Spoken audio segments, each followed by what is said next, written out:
Hello and welcome to Fungal Frittata here on Hunters Entertainment. My name is Ryan Omega, he, him. I am your game master for today. And we are running this game as an actual play because it is the final week of the Mycologist Primer, a system-agnostic guide, part of the Natural Library series after two successful books, Herbalist Primer and Geologist Primer. So this is coming in on its way. Thank you so much for all your support. And if we hit the very ambitious goal of 500,000, that stretch goal, we will have an add-on bundle, which includes one of everything: the primer, the poster, the flashcards, the coloring book, and the notebook. So that is waiting for you if we happen to hit that goal. And and I am so excited to introduce to everybody our Hunters team. We decided that we're going to have an internal actual play, and I wanted to show off who is behind Hunters. So let's start off with Catrina. Catrina, please introduce yourself, what you do, and the character you're playing. Right. Hi, my name's Catrina. My pronouns are she and they, and I'm the marketing director here at Hunters Entertainment. Today I am playing Corey, whose pronouns are they and them, and I like to refer to them as a non-binary Rick Moranis. Nice, nice. And let's head over to Nala. Hello, everybody. My name is Nala or Jay. My pronouns are they, them. I am the art director at Hunters Entertainment. And today I am playing Edie Wong, who uses she, they pronouns. Edie is a recent high school grad who was varsity shot put.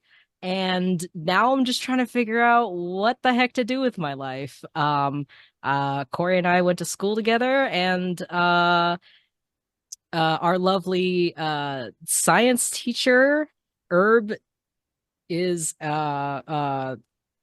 someone that we know through school and also like after school activities. So All right. And Emmett. Yeah, hi everybody. I'm Emmett Furey, he, him pronouns. I've worked as project manager on some things at Hunters, Gods of Metal Ragnarok and Outbreak Undead. And today I'm playing Herb Deering, also he, him. Uh, yeah, biology teacher at the high school that Corey and Edie went to. So now they're former teacher and but manages to keep up with his former students in various ways. I think I walk your dog, I think is what we decided. Corey is definitely a I wouldn't say like teacher's pet, but like certainly a pleasure to have in class.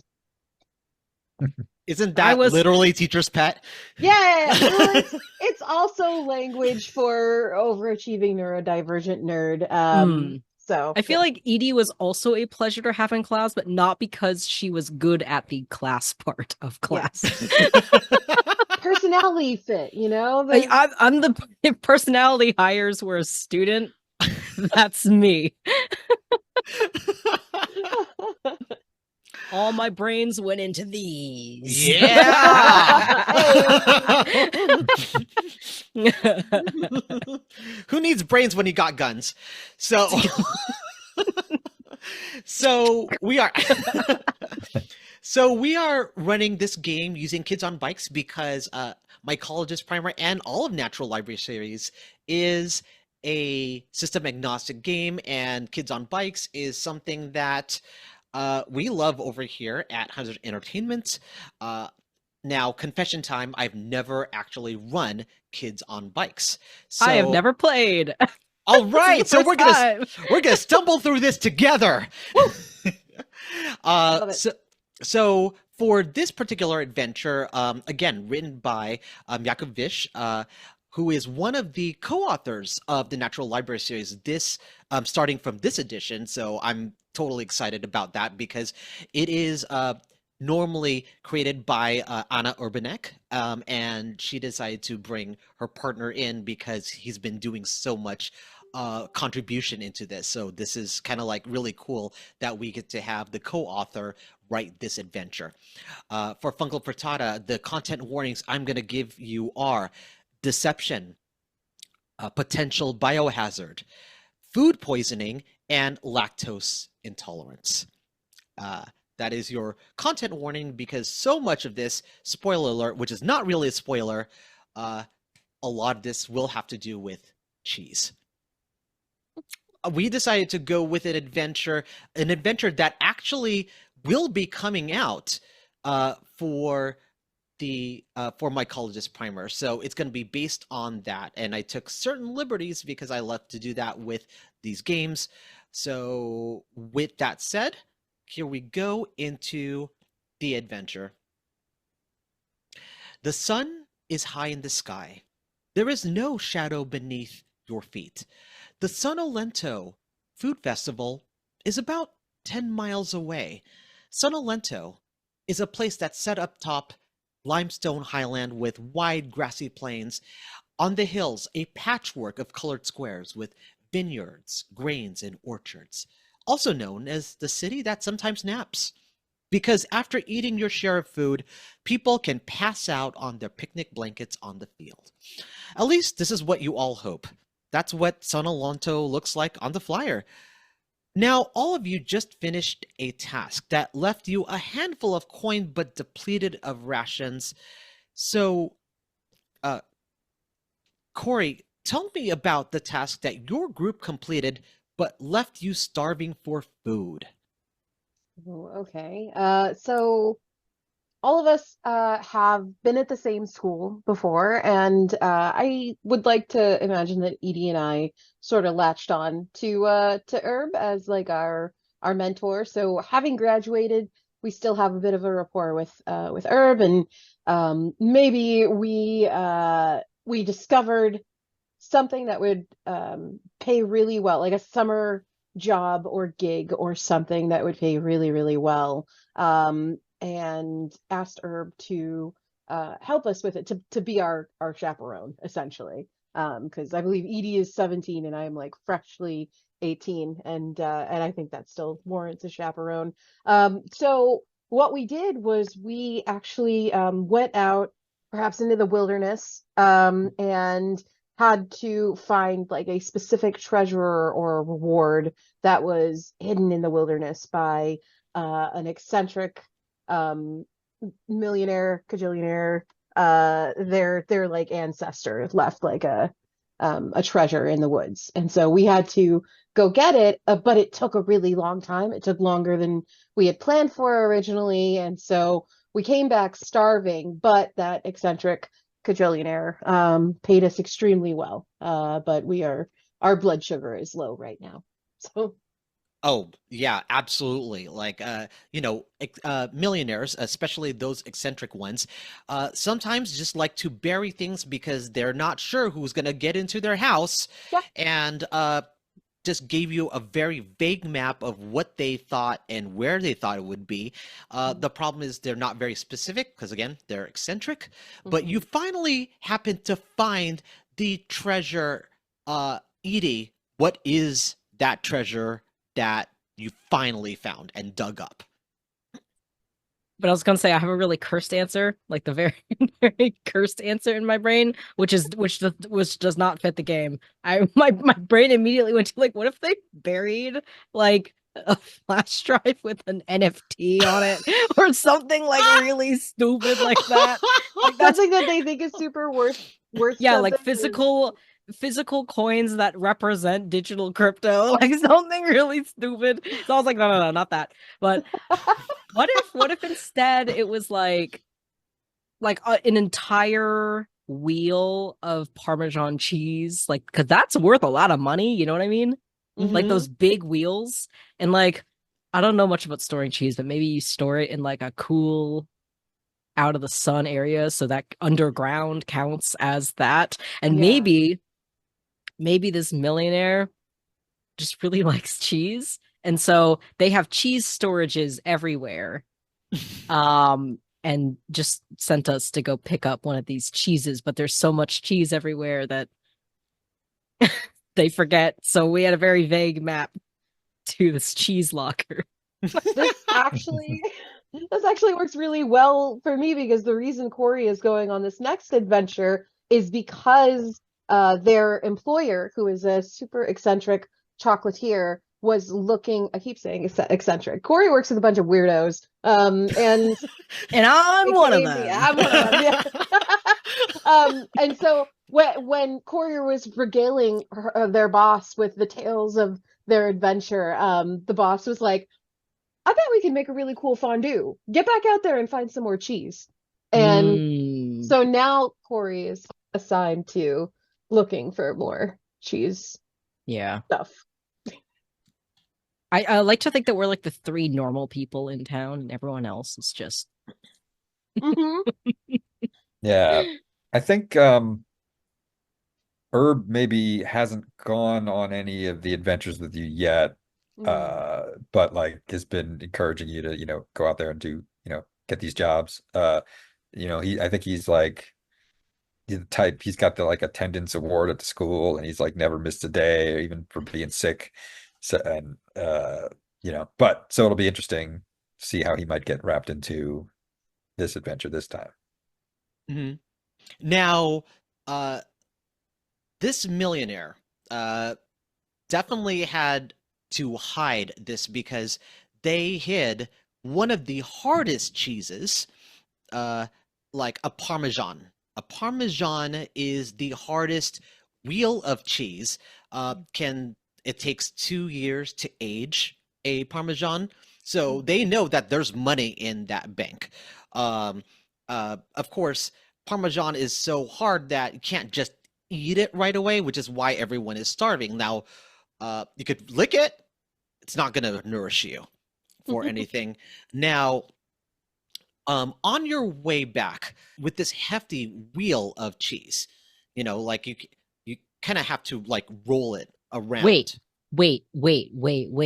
So we get bikes, right? Because we're kids on bikes. Because you know, like part of character creation is making your bike. Mm-hmm. I specifically picked the milk crate thing, which lets me carry one large item. Nice. Can I have the cheese in the milk crate on the back of my bike? You can have a cheese, a giant cheese wheel, strapped on with bungee cords. Listen. I'm gonna, if all of you work together, we're gonna have like one large cheese wheel with a bunch of little like milk crates or wagons that enable you to carry this across. So I will allow you that you're gonna have one group wagon to carry this large piece of cheese. I'm going to say that this large piece of cheese, or this large wheel of cheese, is about half the size of one of you. Which means that this is pretty hefty. So this is like hundreds of pounds. It's very heavy. Oh, it's yeah. Okay, cool. Yeah, like this is why it feels like an accomplishment. Now, on your way back, trying to bring this over to the Sonolento Food Festival, because my God, like this is going to be so much cheese. They're gonna celebrate this. Like you're gonna have Parmesan for life. You enter the thick forest that is between where you are and Sonolento. There is a worn path beneath you. Like some people had attempted to kind of line this road with stones within 300 feet into the wood, but then the stones kind of trail off. Because when you got to this area trying to look for this cheese, again, you didn't know where we were going to bury it. And you were not really keeping track of everywhere where you were going. You just kind of like dug holes everywhere. But you are in this grove of oaks where dappled light peers onto your face. There's a slight breeze that touches your faces, and it's much cooler down here than in the open road. And then you hear screaming in the distance. You hear a couple of voices yelling, "No, not the face! Don't let it get inside! Protect the cheddar!" What? Edie, I think, has been being the main person to be like pushing or pulling this wagon, and they stop and almost as if like, did you hear that? Like what? And looking at the other two. Yeah, I think if the story is that I've never been on an adventure, maybe, I was called in to help transport this cheese back from the one you were just on. And that being the case, Herb say, is this one of those is this what usually gets you into trouble, these sorts of things? I don't know, Herbie. Edie is gonna like listen for the sound again. Do we hear anything else? You just hear and and How close does it sound? Let me have you do a brains roll to have you kind of figure out the direction and the closeness of where this is. I'm gonna give you, let's say that you need to, your target number is a 6. I rolled a 1. Oh, okay. So tell me why you were too distracted to figure out where this noise is coming from. We're in the middle of the woods and sound travels, and I point up, actually. And Edie looks up and she says, hello? No, that doesn't make any sense. Hello? And Edie's gonna call louder to see if people can hear them. Edie yells so loud that you can't even hear the other noises at this point, because Edie is just trying to listen for that and just does it by the echolocation of them yelling. Makes sense. Yeah, I think since Herb is one of his strengths is being protective, even though he doesn't know who these people are. So that sounds like they're in trouble. I think we'd best find them. I'm gonna have you do a brains roll, Herb. Okay. Save us. Save us, science teacher. The target number I'm gonna say is a 4 because you now know it's not up. Okay, I got an 8. You got an 8. All right. So about 100 feet away, like understanding where sound travels, you look and you see a robed figure kind of like thrashing about, but you don't see anything around it except something red that's kind of darting in and out of this blue figure. This blue figure is wearing a blue cotton robe and just thrashing about on the ground. I guess go and try to help. See what's up. What's the problem? All right. Yeah, you guys just lead the way. I will grab the cheese. We're not going to leave this. We did so much work to get this cheese. We are not losing it in the woods. Yeah. So Corey's been kind of quiet this whole time because the idea of approaching strangers in the woods sounds awful to them. What do you mean? That's a great idea. No, Edie, we have to have some talks about strangers. Corey is reluctantly going behind Herb and like just kind of peering out. Edie, so Corey kind of has like the unassuming strength. So I'm kind of thinking maybe Corey will like tap Herb on the shoulder and say, approach slowly, let me go into the bushes and get a better scope of what this looks like before we go up, because this could be a trap. Corey, I'm gonna have you do a brains roll, and I'm gonna make it a difficulty of 6. Okay. And I've got a plus. No, do I? Oh no, I don't think I have a plus anything to brains. Huh. And that's a 13. And that's a 13. Okay.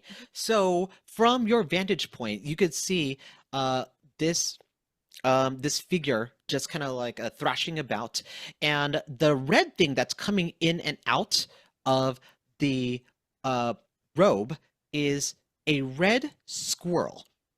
So a red squirrel is just like looking in, and it darts out of one of the sleeves, like like looks to charge and then goes back into it, and it's causing the figure to just kind of thrash about because it's almost looks like it's tickling them. And then you hear things like, "Is the cheese okay? Is the cheese okay? No, we are not okay. Okay, we need help. Oh my goodness, what do we do?"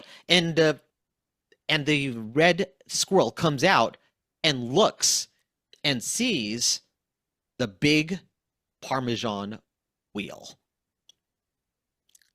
And it is trying to decide, do I go after the wheel or do I go after the figure that's on the ground? Okay. So I think that Corey kind of can identify like who like the antagonist in this situation is, at least, whether intentionally or not. This squirrel wants some cheese, and so having identified someone in trouble, I think that Corey, who like has they're pretty reserved, but they're also a little rebellious too. They just start suddenly, like, they grab some branches and they start going like making big noises and going like, "Oh, monster! I'm coming to get you!" to try and like scare the squirrel off and make it so that like the Parmesan is not worth it for them. How normal is like a talking squirrel? I was going to ask. In this world, how for calibration, how normal would we have come across this before? Some of us, or all of us? Is this a thing we might be familiar with? So this game is a flexible urban fantasy. So I'm gonna say, Edie, do squirrels talk? Usually no. Okay, then that is your answer. Okay, usually no. But I think there are creatures that can talk. Yeah. I think that Corey is so overcome with the fact that there's someone in trouble, and this isn't a trap, that they're just like, they don't even notice like the talking squirrel part of this element to the situation. And they just kind of like start just waving branches around, throwing rocks, making lots of noise, and like running toward the blue robe figure. All right, so you can choose either grit or fight to intimidate this squirrel using the branches. Your target is an 8. I think I'll go for fight. I have a +1 to that, so hopefully this works. It doesn't work. It's a 5. It's a 5. Okay, yeah. so you can spend adversary tokens because you have 3. Correct. To get to 8. Oh yeah, let's go ahead and do that. Oh wait, you said if you fail a roll, you get a token, right? Correct. Great. Oh, and because okay. I'm easygoing, and I get 2 for failing, so I'm at 5. Oh, nice.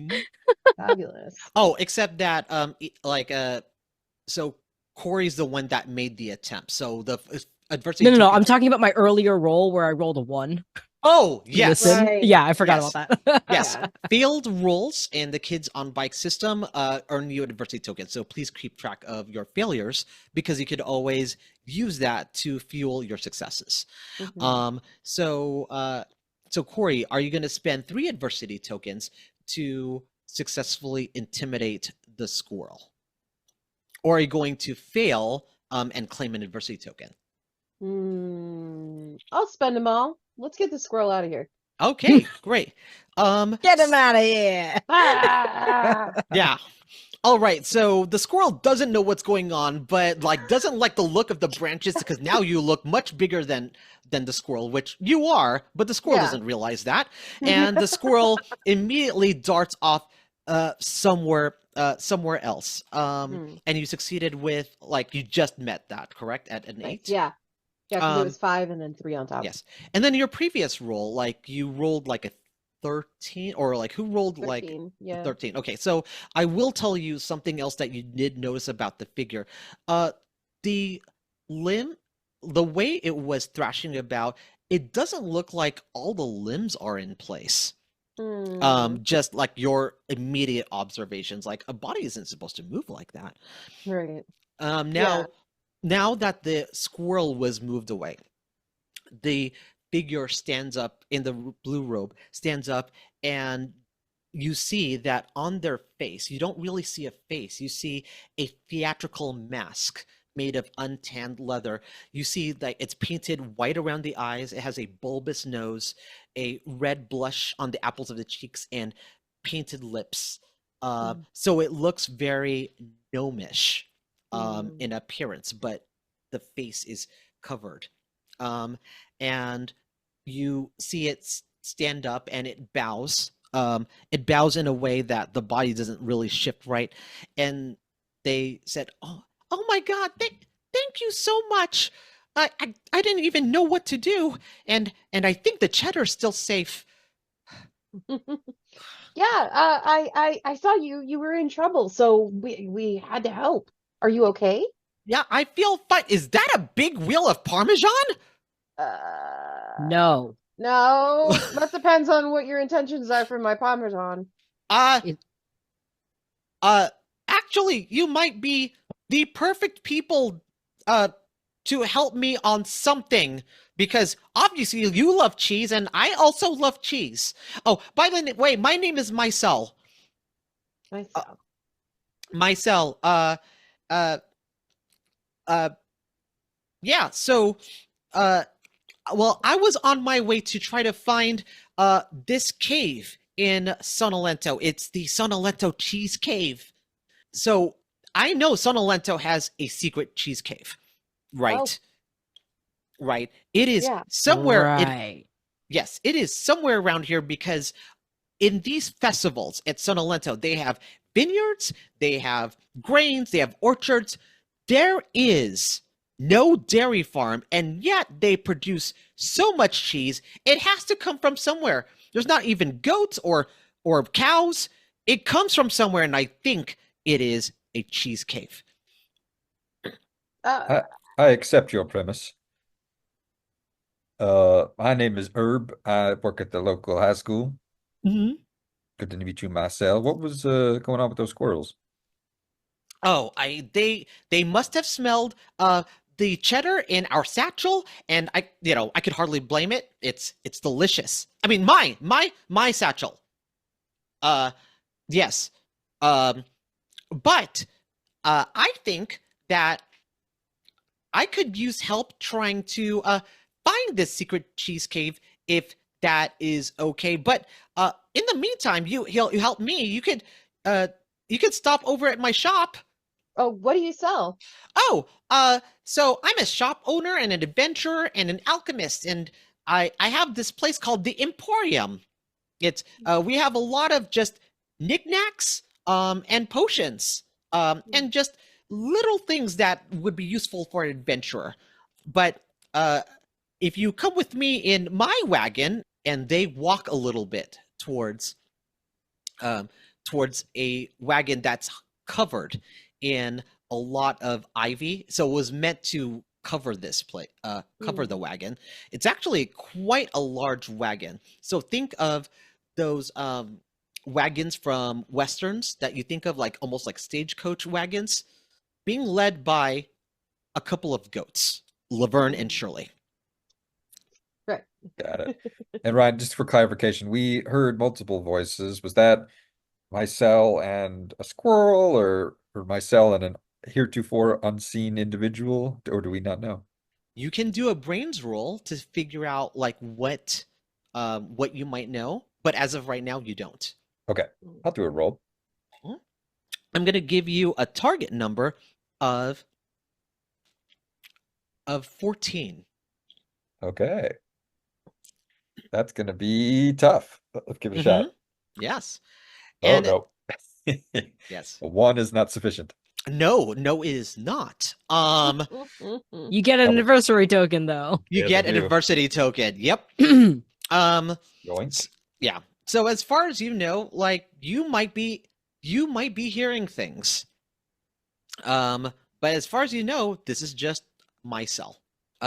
So Mycel takes apart the ivy from the wagon, gets Laverne and Shirley to get on their way into the path, and says, "Hey, I mean, we could put your cheese in the wagon instead of like having you to bring that by yourself. I don't know if your wagon can take it all the way there, but at least we have some help. Whose wagon is this? And I gesture to the wagon I've been pulling. So wait, the Mycel's wagon or your wagon? My wagon. Edie's asking Herb and Corey whose wagon this is. I guess if we said that I was called in to help transport, let's say it's Herb's Okay. wagon. Edie says, well, are we gonna ditch your wagon here or Oh, I don't know. Could we fit the wagon and the cheese in the you want to put the wagon in the wagon? yeah. It's like putting a hat on a hat, I know, but just so we Tiny can square. get it home. Does it look like the wagon will fit in the other wagon? Yes, you can fit this wagon in the bigger wagon. Great. All right. I can't lift the cheese by myself. I think this thing is at least 500 pounds. But I think we got it between the 4 of us. Let's have you do a brawn roll. So whoever has the biggest brawn, go ahead and do that roll. I'm I have gonna a 12. Better than mine. Yeah, I've got a 12 too, but let's go with yours first. Can I support their roll or? I'm gonna say that what we can do is I'm gonna give you a target number of 10. Okay. If it is below 10, then multiples of you can spend your adversity tokens to get it to that number. But let's see what Edie rolls. I rolled an 11. Hey. Oh, okay, then Nice. then Edie, by just the grace of I'm gonna get this wheel into this wagon and also get the wagon In the into wagon. in the wagon. So you managed to do that. And the larger wagon travels to the Emporium without further incident. You arrive at the Emporium. Mycel store, simply called the Emporium, is located in the Channels District, which is an area that is full of water. It smells a little foul, but that's because it's just so close to the sea. When you look at the front, it doesn't look like anything. But when you look at the windows, it's clearly a pawn shop of just different trinkets that makes sense for adventurers, and then some things that don't. So you will see things like a random oil lamp. You'll see things like a random hat rack that are just displayed in the window. They urge you to come inside. They stationed a wagon right next to this Emporium. You collectively bring your Parmesan wheel inside so that it stays dry. And upon entering inside, there are different items from the Emporium. Mycel says, go ahead and pick a couple of things that you think you might need, but I'm going to need some help with this getting into the secret cheese cave. So they go into their office, handle some things, but you all look around the Emporium. So I'm going to have each of you pick a random item which might be useful or not useful to the adventure up ahead. You have no idea, but go ahead and select an item. Is there a list, or are we picking a random number, or? Nope, I'm going to just have you pick an item your character would have or would want to pick. I realize that's very, very broad, and I kind of work that way. Oh, so we can just make up a thing.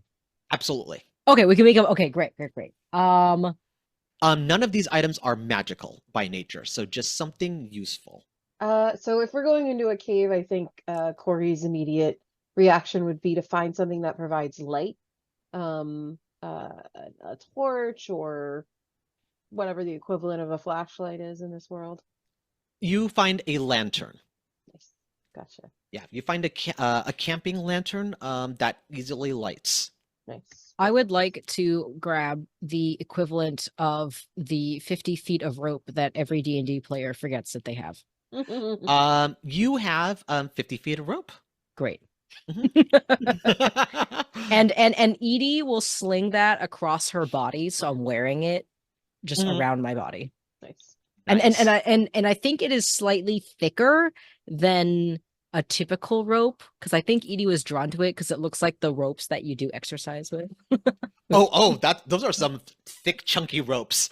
Yeah. So I have a big thing of rope, but in my mind, I think you can untwist it to get thinner rope. So in my mind, I was like, so I could have 100 feet of rope if I take this big rope. Oh, so yeah, if you unbraid it. Yeah, if I uncoil it, yeah, I can uncoil it. I can have thinner rope that is longer. Yeah. Let me see. What does Herb find?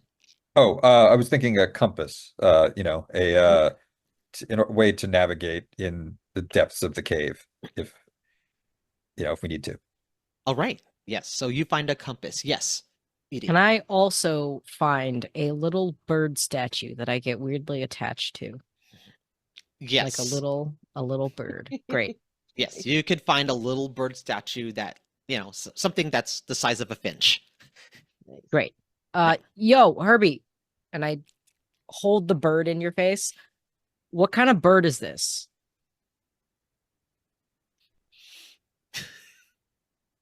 Let me see. That looks like it's something in the in the finch variety. Cool. And I just put it in my pocket because I don't really know what a finch is. Can Corey find a pair of funky little goggles? Just they really don't do anything. The goggles, they do nothing. Oh yeah, you could also find goggles. It's fine. Okay. Corey wants to wear some funky little goggles. It seems correct for their character. So now that also, I agree. I concur with that statement. While you are finding things, Mycel comes out very shifty in their robe. Not shifty as in suspicious, or it could be, but just more like, again, there's something about the body that just doesn't read right when it moves. Comes out with a big map that they lay on a table. And suddenly, they look at everyone very seriously and said, "This is how I feel like we could find that secret cheese cave." Now, I've been searching around for a while, and there isn't really that kind of cave to speak of. But there is a factory called the Rock Fort. And that is where all the cheese comes from. So obviously something is there that has the secret cheese cave. The best way for us to go about this is we need to sneak into the Rock Fort. Now, if we sneak into the Rock Fort and we acquire guard uniforms, and from there we could be led into the cave. Wherever they are getting their cheese, obviously doesn't come from the Rock Fort. It comes from the cave that's attached to this Rock Fort. Do I make sense?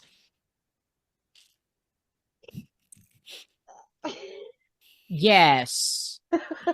Corey is withholding something because they're not sure if it would be offensive, because conceptually the way that the ropes are moving, no, they don't make sense. In plan, yes, they do. Yeah. Corey completely gets that. So Corey just kind of goes, yeah. Yeah, I suppose the cheese has to be coming from somewhere. Then you hear what are you doing? You are not making sense. I am making perfect sense. It's like, but we need them. We need them to overthrow the council. What? No, we're just there to get the cheese. Do you have some friends in there? Is it like a communal robe that you're wearing, or? Oh, good. I'm about the only one hearing that. Good. What? No. We're just looking. We are just looking. I am just looking for cheese. All right. You know what? Not to be a jerk or anything, but I have a really, really, really strong friend next to me, and I have seen Edie throw and lift and do all sorts of things to all sorts of stuff. So let me just reason with you here. I don't want you to lie to me, right? I feel like if we're going to partner up, we should be honest with each other. And I'm the one who has a super strong friend. Just throwing that out there. So would you like to be truthful with us or Yeah, not a threat or anything, but my friend has muscles. either this is a case of the royal we, or you got someone else in there. Yeah. All right. Corey, go ahead and give me a charm roll. Mm-hmm. All right. That's 8. 7. Oh shoot, I should have given you a target number. Oh, sorry. I just threw it out there. Yeah, no, the target number for this is going to be 14. Oh. Can Am I I rolling with the roll right to look dice? intimidating, even though Edie's not necessarily trying, because she's trying to follow why my strength is being highlighted in front of this person? See, like Corey won't fully commit to threatening anyone, Yeah. but they're just saying, like, look, man, if I did commit to threatening anyone, this person could put you through a wall. But I'm not going to say that. I'm not going to say And Edie's it. like, I'm putting who through a wall? I'm not going to say this. I'm just saying that they are very small, and Edie could throw them off a cliff. But I won't say that Edie could throw them off a cliff. I'm just really implying that, like, we're not a crew to be messed with, but also Corey doesn't have the gumption it takes to fully threaten someone. So, awkward nerd tries to threaten someone, but fails. So So I'm just like the taller person standing behind you. I'm So- just saying. yeah, so Mycel so you see that Mycel reacts like, I don't understand. Would Edie like to do something at this point? Edie kind of just steps forward to the side. Like if I was standing directly behind Corey, I Mhm. stepped like out and to the right. Mhm. And I just kind of look. Am I taller than this person, or how tall are they? So they are about 4 feet tall. Oh, great! So I'm definitely taller. You're definitely taller. Yeah, because I was gonna say I'm a tall high schooler. And or I guess recent grad. Step out and just like cross my arms and just kind of look down at them, and Edie kind of just shrugs, still looks a little confused, but she shrugs and says, yeah, what they said. And then like I'm gonna just turn and just like, who are we fighting? But then just like like just I'm trying to like be tall, but Yeah. also I want to see if I can look like through the robe or something. I think that's sort of the number one thing that Edie's just like trying to like. Oh, okay. I like that. Let's have you do a brains roll. Like, that's my worst stat. let's have you do a brains roll roll, but because you kind of figured certain things out, I'm going to make it a little bit low on the low side. So let's do a 4. So I'm rolling a d4. Yes, this gives you a chance. It gives me a chance, but you know what? I rolled a 2. Remember, you had And adversity I tokens. have my adversity tokens, so I think I will use 2 of my tokens Okay. to make that a 4. Okay. So from your vantage point, you're able to see through the mask and how it's strapped, but you kind of peek below the robe and you realize there's definitely another pair of hands supporting the thing above it. So you see at least a couple of pairs of hands. Edie, as soon as she sees that, she turns back to the other two and says, yo, they've got like so many hands in there.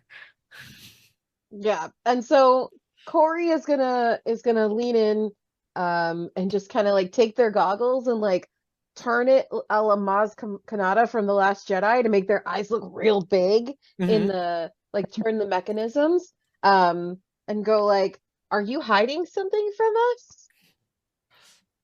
We're not hiding. We're not hiding anything. You definitely see the body like quake a little bit, and you hear the voice.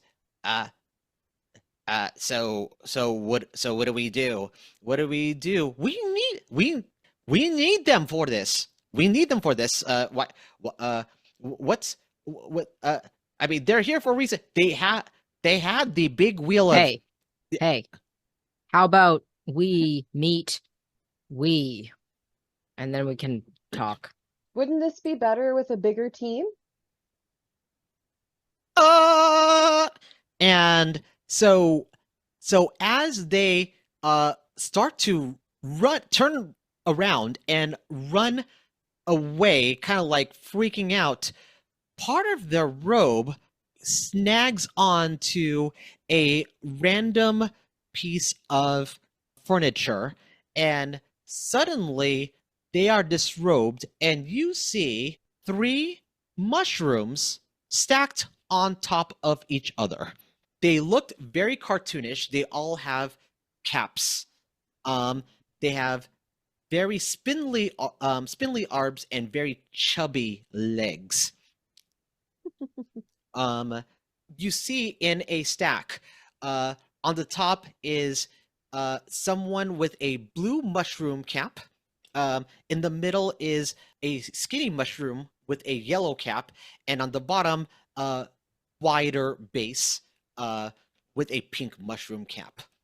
They have like they have big glowing eyes, and you don't see a mouth. Okay, similar question. Is our anthropomorphic mushrooms a common sight, or is this a strange occurrence for us? This is definitely a strange occurrence for you. Herb will say, I may have to update my bio curriculum. So you see the top mushrooms going, we're so sorry. We just need help. I know that there are cheese caves that are being hidden from us. And the middle mushroom in yellow says, Penny's been asking for us to invade that cheese cave all this time. I think we should just let her go to this cheese cave, and maybe she'll shut up about it. And then on the bottom, they says, listen, we're also trying to overthrow the council. But maybe they could prove their loyalty for finding this cheese. And on the top vibrates as they talk. Is like, I just wanted the cheese. Why is this so hard? I think Corey is like speechless. Like this was the first time Corey has ever really stood up to someone and like really pressed them, and it turned out to be 3 mushrooms in a trench coat, and so they're just kind of sitting there like, huh?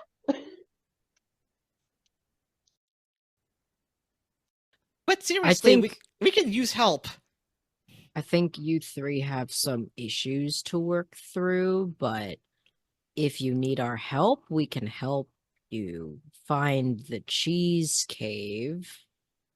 Because we literally just went trekking through the woods to find the palm wheel on behest of, that famous cajillionaire.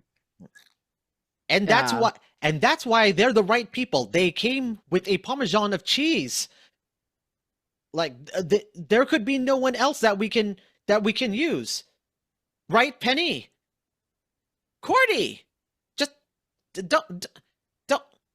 And then they decide that they're going to unstack themselves.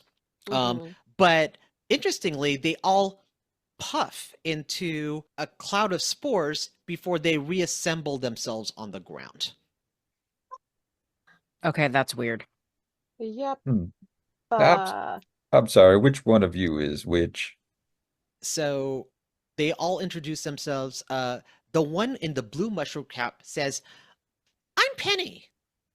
And the one with the yellow skinny mushroom cap says, I'm Corde. And the one with the wide pink mushroom cap says, and I'm Pinky. Now, Pinky, I think you mentioned something about a council.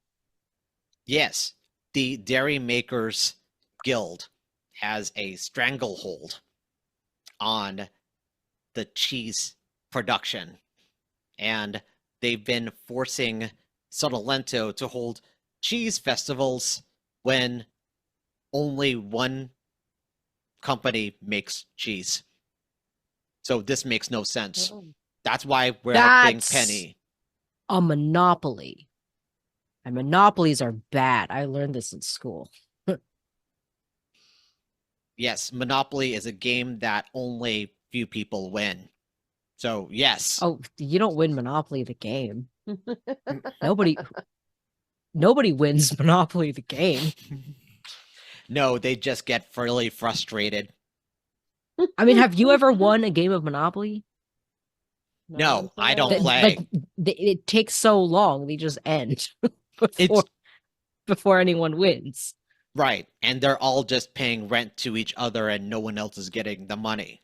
I agree. Yeah, Yeah. I like this person. I just want to get the cheese. Okay. Penny is kind of like just pacing around. It's like, okay, I have a plan, and this is what we're going to do. Can people please follow the plan? Why And don't you just tell us the plan? It had Mhm. something to do with this map you were saying? yes. So this map, and you look at the map. You look at a map of Sonolento.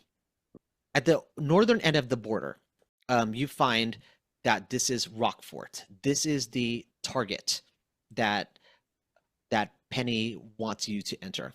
Now, Mhm. there are a few things that we can do. We need to somehow get from this rock fort into the cheese cave. So the reason why we're going here is because there is obviously some kind of convoy happening between the secret cheese cave and this company. So there are a few things that we need to do. Deliver special cheese to the guards at Rockfort. So I have access to special cheese that will make the guards want to go away. Hmm. You know, their stomachs will be occupied. Then we need to acquire the guard uniforms. I need you to dress in those and then drive the wagon over to the secret cheese cave and then get a sample of cheese and then get out. I've And been what do you- planning this. We just needed bodies. What do you need the cheese for?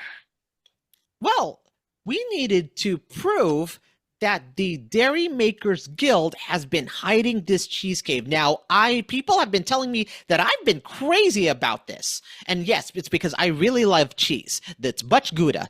But I know that there is a whole thing of cheese in this cave.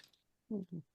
And you say in this Rockfort is who has the local monopoly on cheese distribution? Absolutely, because in Sonolento, no one else is making cheese. Other people should be, and it's not. It's not. So I have here for you some infected cheeses. Now it's in this shoebox, which I had to scratch the label off of it because it shouldn't say Mycel's Emporium.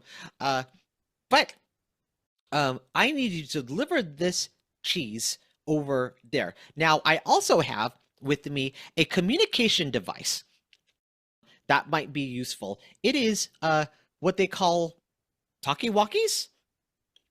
I think it's the other way around. Walkie-talkie. Walkie-talkies. Okay, great. Now, they have some of my spores in it. So you can listen to me and communicate with me at any time that you have trouble. In the case that you also need to, all of us can come in spore form just in case you need us to do something. We probably should tell them what we do. Well, I'm good with anything that's cheese. Pinky? And I'm good at persuading people real hard. Cordy? Well, I'm good at controlling bodies. I don't want to get into it.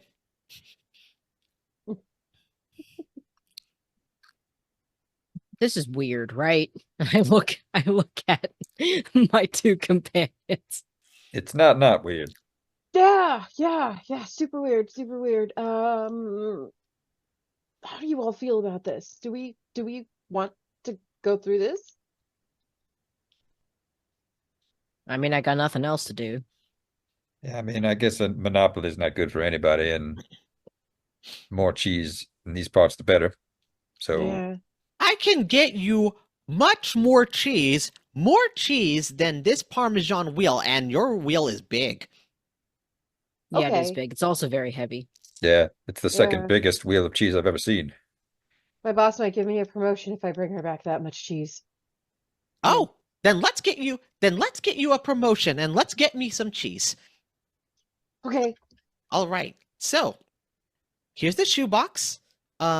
We need you to deliver this box of special cheese over to the guards at Rockfort. And then what? Well, deliver it and then probably try to get it into wherever their kitchen is so that people eat it.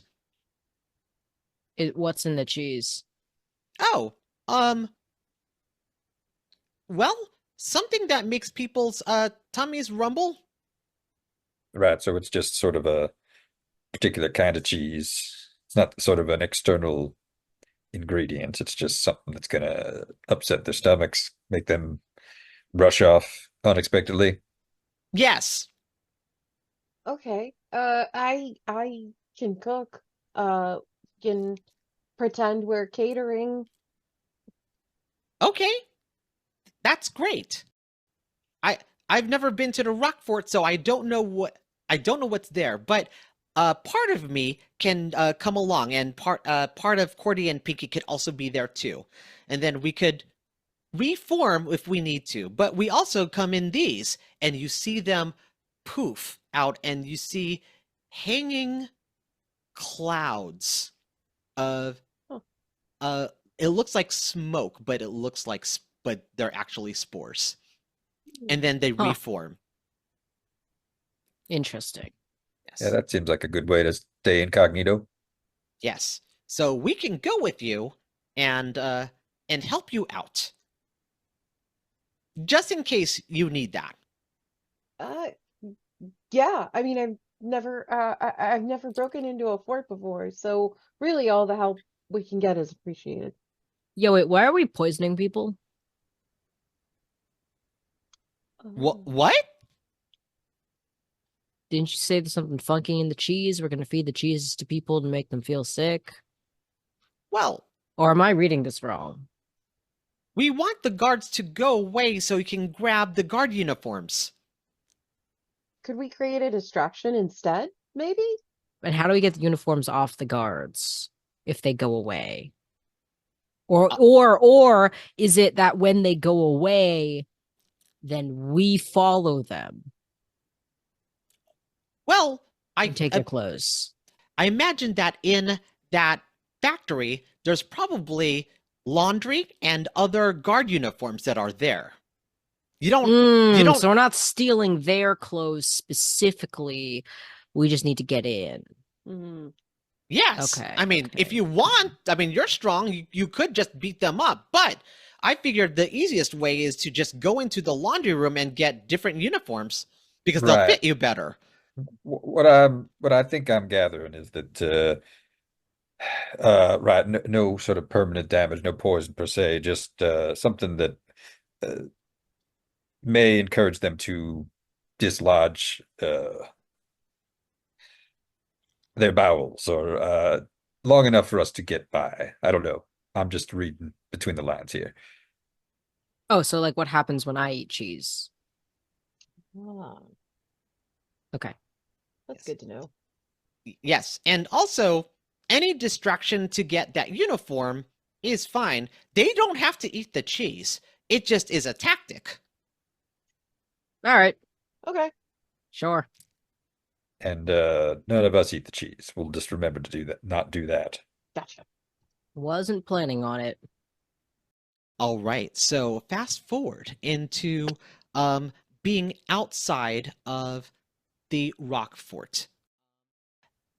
How would people want to have dressed? Like, I know that Corey mentioned that you might look like a caterer, but is there a different plan that you want to do before approaching the rock fort and the gate? How do we feel about the plan of posing as caterers? That's fine with me. Good with it. Okay, cool. Yeah, I think we'll be dressed in like whatever serving outfits or chef's Server's smocks. blacks. Yeah. Yeah. And then we'll Yeah. be showing up to, to the fort to say like, "Hey, we're here to cater your dinner tonight." All right. Definitely like a big chef's hat, like real over the top. Mhm. Yeah. All right, so you approach the rock fort. It looks like a solitary gate, two large metal doors. This is more protection than any factory ever needs, really, Mhm. especially one that makes cheese. And there is a single window with a guard, very bulldog jowl, like pug nose, almost looks like a bulldog. Uh, quite honestly, and goes, "What do you want?" I nudge Corey to talk because Edie does not want to do the talking.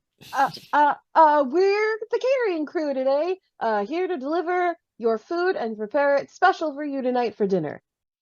All right, I want you to give me a charm check. This is pretty standard, so I'm just going to Mhm. say 4. 8. 8, okay. Ah! Um, All right, it fell. he looks at you and says, "The service entrance is in the back." Thank you. Roger, Roger. We're going that way. Yep. Bye.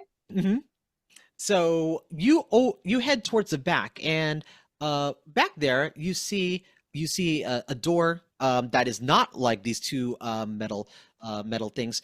You see wagons come in and out of it. Like as soon as a wagon comes in, it closes. And on the side, you see a regular door and someone with very coiffed hair, almost like 40s style, like a little bit of a bib, and like poofy shoulders. And she looks at you and goes, "Oh, hi there. How can I help you?" We're reporting in. We're the catering crew tonight. Catering crew. Oh. She looks at her notes and like, "Oh, I I don't remember anyone ordering for a caterer." We are here to prepare the meal before everyone embarks for the festival. This is our pre-festival, pre-game special. Oh, okay. Do you know who sent you? Yeah, it was the guild, of course. The the guild. Okay. Huh. Which guild is this? Oh, the Dairy Makers Guild. Dairy makers. Oh, okay. Please give me a charm check. Of we're gonna have you roll. Target number is a 6. All right. Gonna be a 9. A 9. Okay. So the woman at the front goes, "Oh, okay. Well, maybe they forgot to tell me these things. Come on in." She presses a button, like a buzz happens, the door opens automatically, and you all head on in. With everything intact. All right. So you are inside of the hallway, and you notice that it's almost like a labyrinth in here. It's very hard to tell where is where, and there's not really signs anywhere.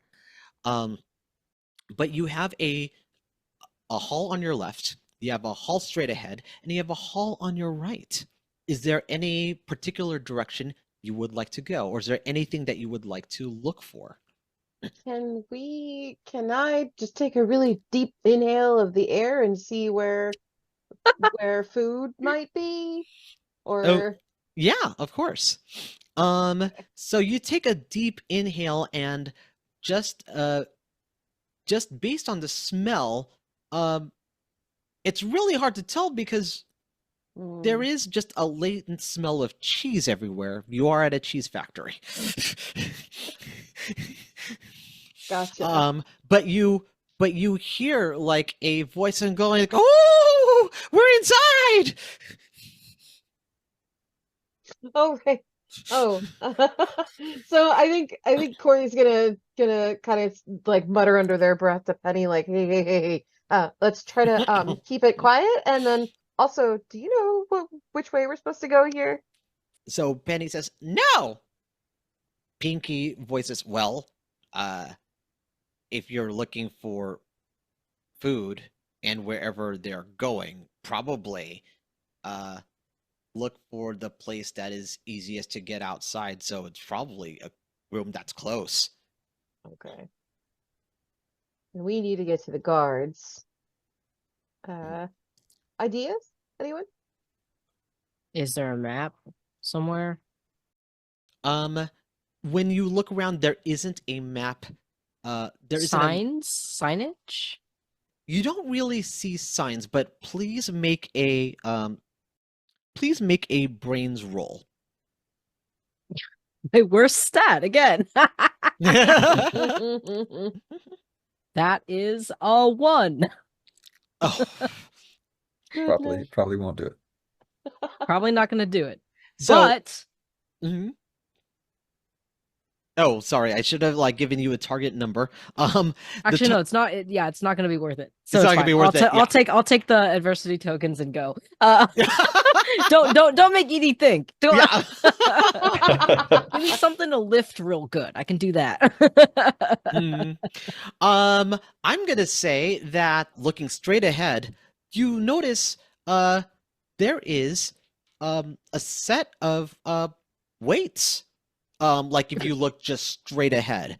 How It looks like convenient. it looks like this is where the guards would work out. You hear the clanging of metal, of repetitions of weights being lifted up and down, and just a little bit of grunting in that area. Not the grunting that where people are making like lifting too much weight, just more like they've been lifting it over and over again.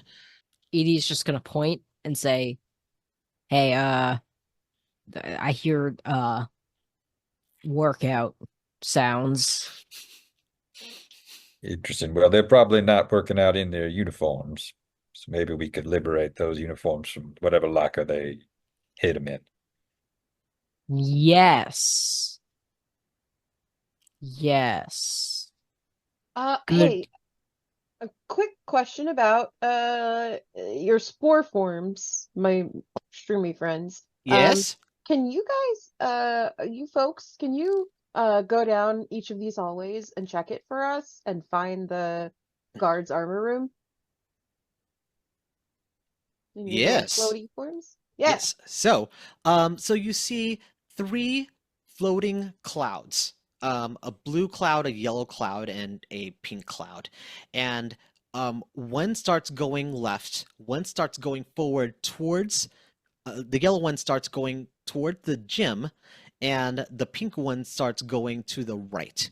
Mhm. It takes them a couple of minutes, like because they're wafting through, and they're not fast when they're in this form. Mm. The blue one wafts back, and the pink one wafts back, and they kind of reform and they shake their head. It's not Mm. that there's not anything in that direction. The yellow one wafts back and says, "Oh, look, there's a laundry room like next to this area because that's where they hold the uniforms." Perfect. Let's Great. go that Let's go that way. Yes. Mhm. But this laundry room is through the gym and people are working out. Can I just walk through? If you want. Edie's saying that to the group. Oh, yeah. I mean, make it look like you work here. And we'll Sure. you belong here. Just act like you're not. Yeah. Anyway, Yeah, I mean, are any of us yeah. unassuming? perhaps? Oh yeah, Not that's notice? me. Yeah. No, I just I'm picked a word at random, you know. Yeah. I'm not unassuming, but I'm very easygoing. You look more like you belong in there than I do.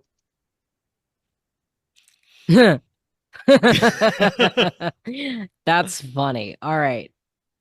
I'll go get uniforms for us three. Yes. Be back soon. And I turn on my heel kind of awkwardly, and I'm just gonna walk into the gym like I walk into any other gym. Mhm. And I'm gonna head to where I was told the laundry room is. All right, so you walk into the gym and the clangs stop for a moment as the guards look at you, and one person says, "Huh, what are you dressed up for?" Yeah, it came from a thing. Came from what thing?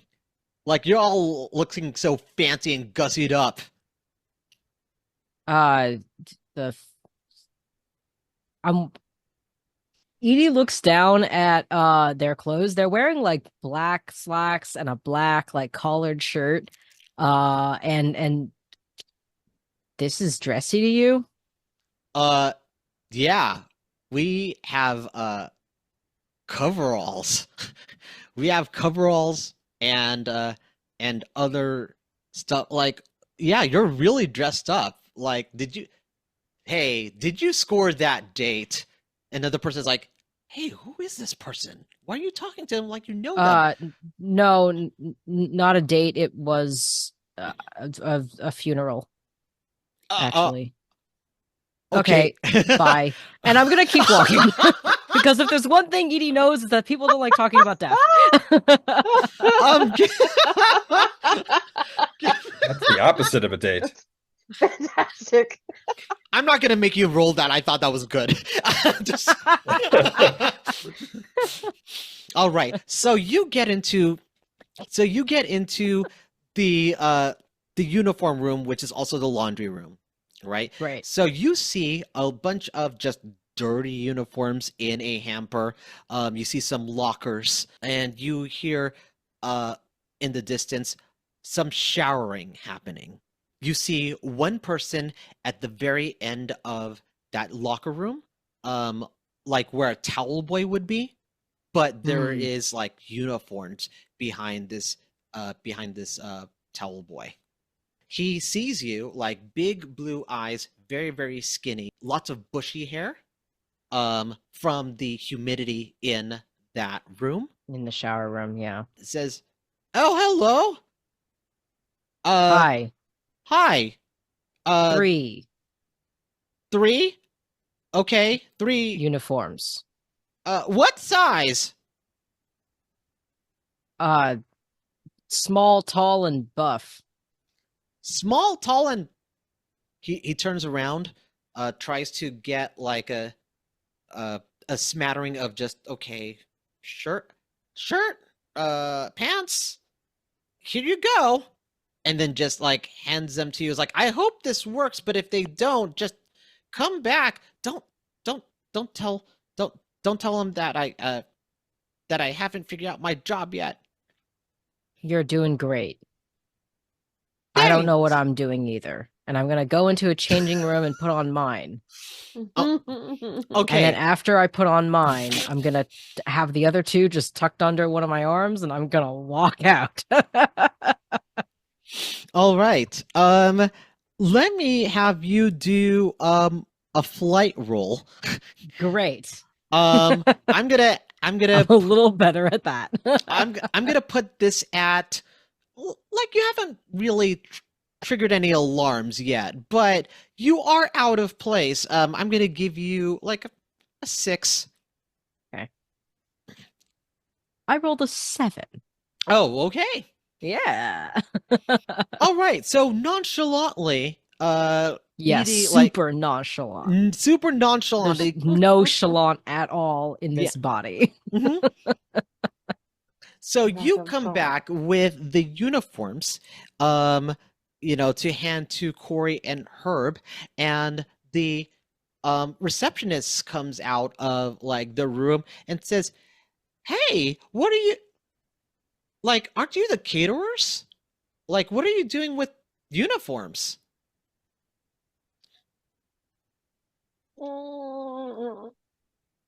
Uh, so Corey's gonna think quick, think fast, and say, oh, jeez. Corey's gonna think quicker than I am and say, Uh, yeah. and look to Herb. Listen, listen, it's a volatile job market right now. You understand? Like we we were caterers, but that was minutes ago. Now we need it. That didn't quite work out. So we thought maybe you could help you out here. I need to give you a brains roll. That was not convincing. I need to roll a 15. You don't say. Let's see. Roll a 15. Oh my God. Sounds tough. Nope. I'm gonna take an adversity token. What did you roll? Oh, I rolled a 3.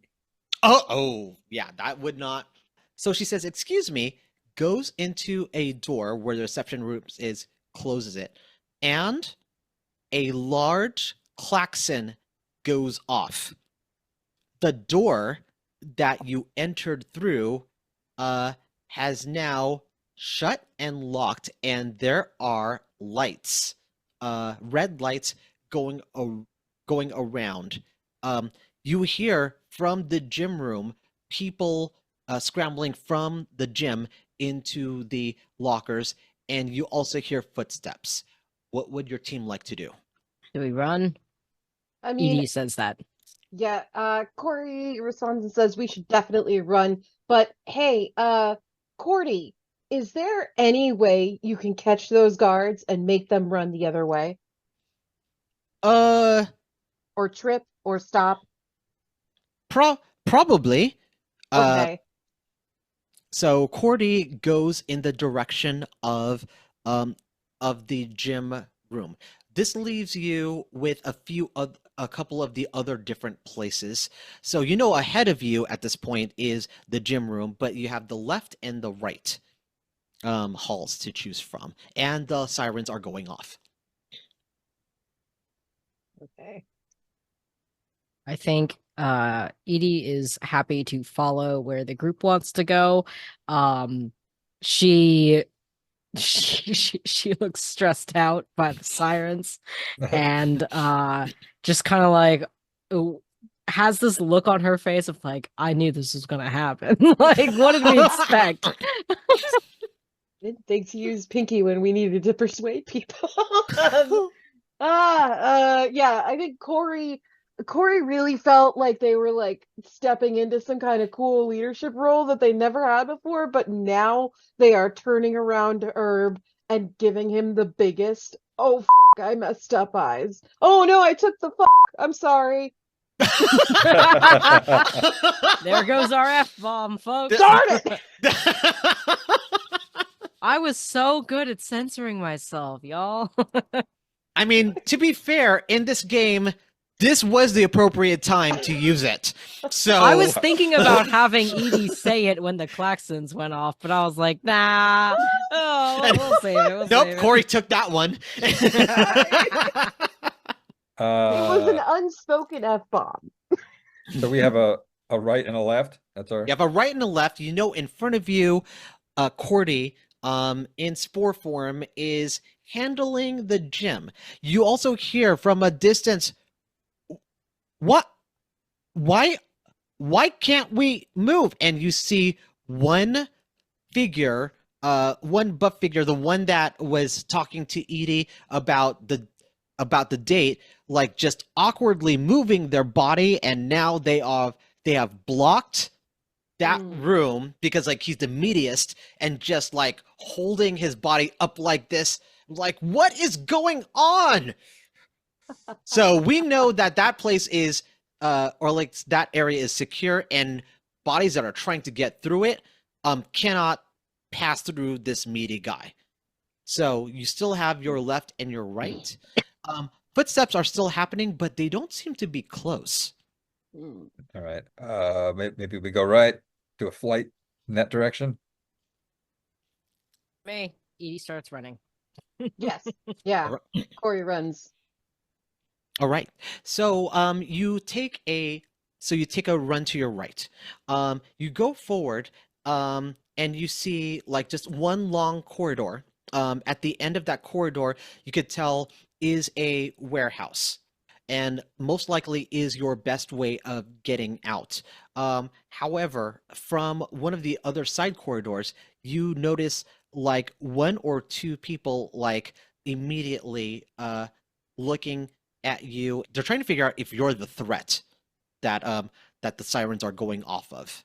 Edie, I need you to make a charm roll or grit roll, whatever is biggest. Hmm. Definitely grit. Okay, great. As one of the guards yells at you, "Who are those people?" Right, because you're wearing a guard uniform and we are not yet. Yes. Edie rolls a 10. Yeah, and she says, "Oh, go ahead." I was about to say your target number was a 10 and you hit that. So Great. Nice. So I rolled a 10. I get asked, "Who are those people?" Edie says, "I don't know. There's a siren. Bye. I'm leaving." and like as I'm running away, you hear like her voice getting quieter saying like, "Isn't this a fire alarm? I don't know. I had training last week." And are you going in the opposite direction from them, away from the warehouse? Mhm. I'm running in whatever direction we were supposed to be running in, I guess. Oh, okay. So you're at this point darting past Corey and Herb, leaving them behind as you are now trying to run past the guards, and they're so stunned that they kind of like let you through. Great. Perfect. But now Corey and Herb are now like between the guards and the warehouse. So Edie, as far as I'm concerned, you are now on your way to the warehouse and probably have an easy exit. What would Corey and Herb like to do? Pinky's really good at... Keep in mind, you two are now holding the uniforms. Yeah. Yes, I did pass those off. Pinky can persuade people, right? Pinky can persuade people. Okay, Corey's going to holler at them and say, "Pinky, please persuade these guards to move out of the way." All right. So, a pink spore cloud like starts moving in the direction, and then comes between you and the guards, and they form into a mushroom and says, "Hey guys," and they look at the mushroom and they're like, "What? What is is this the target? Is this the target?" And Pinky is now looking at these guards and says, "These are not the people that you are looking for."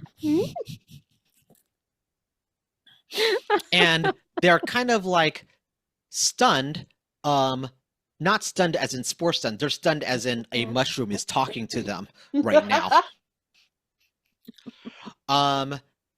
While distracted, what would Herb, what do you do at this moment? I'll say, yeah, we had this plan that maybe if we took off our uniforms and looked more like the intruders, we could trick them into thinking we were one of them. Give me between either your brains or charm roll. So we roll either one. That was not convincing. Nope. I need you to roll a 15. Technically possible with my points. Okay. Likelihood slim. Oh, okay. Oh, actually, that's a 12 on a 12, so I get to roll again, yes? Oh, yes. Yes, that explodes. So yes, you get to roll that and then add that to your value. That's a 5. So 17. That is a 17. All right. Nice. Now that you mentioned that, how do you get past the guards? Like, narrate for me what happens. Well, I suppose in their moment of being confused by the mushroom friend, they were willing to accept at face value my very dubious explanation of the situation. And they're like, oh yeah, sure. That seems like that'll work. And we can just slide on by after our friend Edie. I'll So, both of you just managed to get past the stun guards. You all get to the warehouse, and you notice that there are a few doors that are around. The sirens are still going off, so these doors are still closed. But you also notice around you a bunch of crates that have various items in them. You don't know what they are, but you are, again, in a cheese factory. This could be cheese. This could not be cheese. It's like deal or no deal, cheese or no cheese. Hmm. But you still have doors that are closed. If there is an exit, it's most likely going to be here. How do you deal with these closed doors? And do you do anything with any of these crates? I wonder if we can like Metal Gear Solid around in some crates, you know what I mean? Like just have some legs sticking out the bottom of crates and sneak around, duck down when necessary. Am I with you guys at this point? Yes. Yeah, did we catch up? Okay. Oh, good. You guys are here. Jeez. Yeah. Ugh. That went south so fast.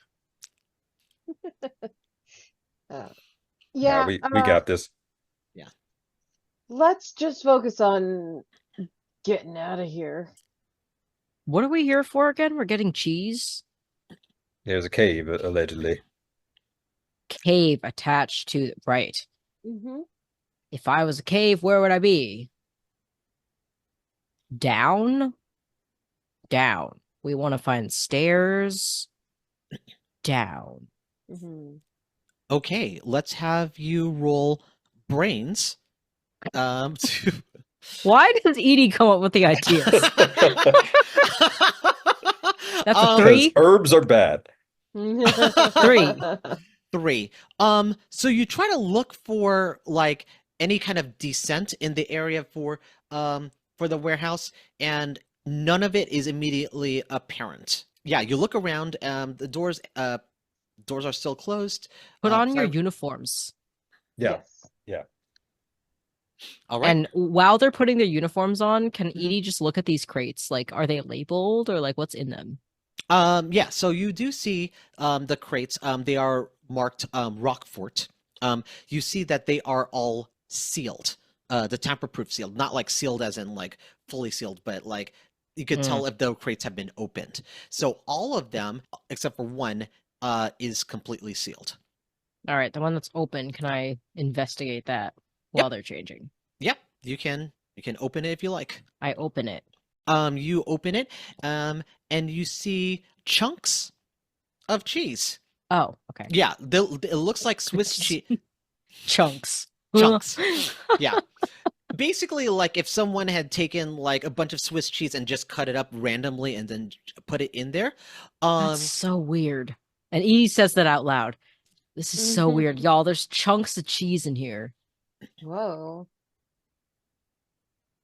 The rest of these probably have cheese. Probably not the cheese we're looking for, but cheese nonetheless, which is not weird considering this is a cheese factory place.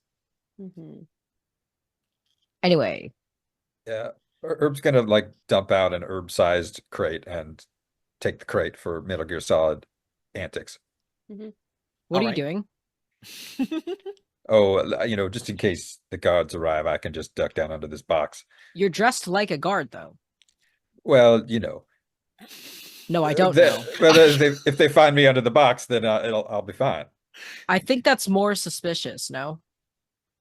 With all due respect, Herbie, fully loaded, not so fully loaded right now, because this doesn't make any sense to me. Well, Edie looks genuinely confused. I think I could stand to learn something from one of my former students, so we'll leave this box behind. I mean, it's not a bad idea. I just think because you're a guard, they're gonna think you're like they thought I was a guard, even though I've never worked here. So they're gonna think you're a guard, but I feel like it's more suspicious to be a guard under a box. I mean, there's something to what you're saying there, Edie. You may be onto something. As you are talking about whether We're you are just, like, standing in a circle talking as the klaxons are going off. As you are standing around talking, you have like a crate of open chunks of cheese, and Herb with a crate underneath. Herb is kind of like playing with the crate on top, trying to figure out if he can duck down, and 4 guards arrive. And these are 4 different guards. Says, "What are you doing?" What's the siren for? The receptionist, Darlene, put it on, which means that there's an invader or someone who should not be here. Oh right now. no, that's really bad. What are we gonna do? We should split up. Why do you have? And looks at Herb. It's like, what are you doing with the crate? And why is that crate open? Box inspection. Yeah, they were looking for. I don't even know. Anyway, we should split up and look for the intruders. And then this voice like comes from out under the crate, says, "Yeah, maybe you can settle this. Is it more or less suspicious that I'm under this crate? Like we've been trying to figure it out amongst ourselves, and I just like if we were to find someone hiding in a crate, that's right. It's pretty suspicious, right? Tell them that's suspicious." I'm looking at the cards and pointing towards the crate. There's no one in this one. And the guards like start using their walkie-talkie. And it's like, all right, I think we found the person. And the siren. Who are they? Yeah, wait, who? Who? Where are they? Herb just ducks down and points at the person in the crate. Obviously. Come on. But he's wearing a uniform. Yeah. Yes, but who opens up a tamper-proof crate to just hide in when this cheese is very, very expensive? Let's round it. It's slowly inching away. This is quality check for security. Obviously, we need to replace these boxes because this is not going to cut it. This is not going to cut the cheese. Yes. I need you to give me a charm check. It's very intense right now, so it's a 16. Oh my god. Can I oh man. Can I use Pinky to help me with persuading these guys? Pinky is still in the hall. Have I been persuasive at all? Can I help? For you, Edie, I'm gonna say this is not brains, it's just charm, right? So yeah. I'm gonna say that your charm is going to be an 11. Your target number is an 11. Cool. I did not make it. I rolled a 2. Okay. Meanwhile, the crate is slowly inching away. So I rolled a 6 on my D6. So I get to roll again. That's how it works. You get to right? roll again, yes. Okay. And I roll the same dice again, or you roll the same dice again, okay. Yeah. And you add that number to your die. Great. Yep. Technically possible. Oh, that fell. That was not in my box. That's a 5. So that is 11. That is 11. Let's go. All right. I'm gonna have you. Charming. You are so charming. Okay, I'm gonna have you tell us, because you rolled the last roll for this game. How did you tell and convince the guards that Herb is not the guard that they're looking for, and they should end the alarm? I think Edie is not very good at talking. I'm not a very sociable person, but Edie is very loud, and I think it's the debate tactic of just talking louder and faster than everyone else makes people listen to you. And I came off as very authoritative. Like, I don't think Edie was trying, but I think the combined height, muscle mass, being very loud, talking really fast, even though I'm saying a load of bullcrap, convince them or maybe confuse them enough to let us go. That is our best strength, is confusing them. So Like, I want it to be like the cartoon of us, like, whoosh, like the smoke going as we run by, and then the guards like standing there scratching their heads, like, what just happened? Cut, like, cut to black. So, in essence, Edie like talks to a group and says, "Look, I know that these sirens are going off and it's confusing, and this is my first time being here, but I Yeah, can no, guarantee." dude, I'm so confused too. Like, this is loud. I'm confused, but like, obviously, we're all guards. We're obviously all wearing the uniform. So I think the person we're looking for is somebody without a uniform, which, like, duh, makes sense. And like, we should just split up and go look for that person. I don't know why he was in the crate, but that doesn't matter because guard uniform. And you know what? That's where we're gonna end the game. Boom. Amazing. Boom! In your Boom. face. We did it, everyone. Boom. Success. We've managed Yeah. Did we finish the heist? No, but that's why I want to end it. Yeah. So, Well, You Herb want would to be find like- out how this ends? Well, back the Mycologist primer today. yes. Hello. So one thing that I can say in terms of like this confusing game, which is like slapstick hilarious, because that's the vibe that I'm going for, and it was, is that this adventure was a stretch goal that was met. So this is a game that can come out now. I will guarantee you that for someone who has just taken an aspect of this game and ran it to the ground, because we also had a team that was just like, I just loved and everything that they did. If you want to get the proper adventure, which is again called Full-length adventure. the full-length adventure, which is called The Fungal Frittata by Jacob Vish, that is available when these things get published. So we want to thank you for watching. We want to thank you for getting us to this adventure. And before we go, let's hear from everybody your socials so that people know where they could reach you. I'm going to start off with Catrina. Hello, I am Catrina. You can find me anywhere online as Catrina. That's OHCATRINA. I am the marketing director here at Hunters Entertainment, and I do so many things. So you could find those things on my social channels. Yeah. Yes. Oh, Katrina, you're actually very, very shiny right now. Is there like Yeah, a I window? know the sun is like right in my face. Okay. It's- I Hi, can't believe everyone. you're being whitewashed by the sun. Wow.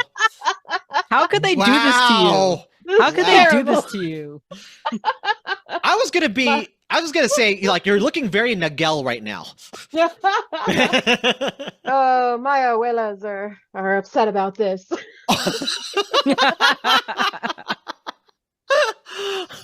Nala, where can people reach you? Hi, everyone. My name is Nala or Jay. Go by both. I have been Edie Wong, and I am the art director at Hunters Entertainment. I am everywhere online at Nala Draws, and I'm on Twitter at Nala Woo. That's NALADRAWS or NALAWU. I am an illustrator, art director, and do all kinds of things. Besides art, I'm also a voice actor, sensitivity consultant, and TTRPG actual play stream performer. You can follow all the stuff that I do on all of the social sites, including Twitter, Blue Sky, Instagram, etc. I'm around. And yeah, that's me. Love the cheese adventure, despite me IRL being allergic to dairy.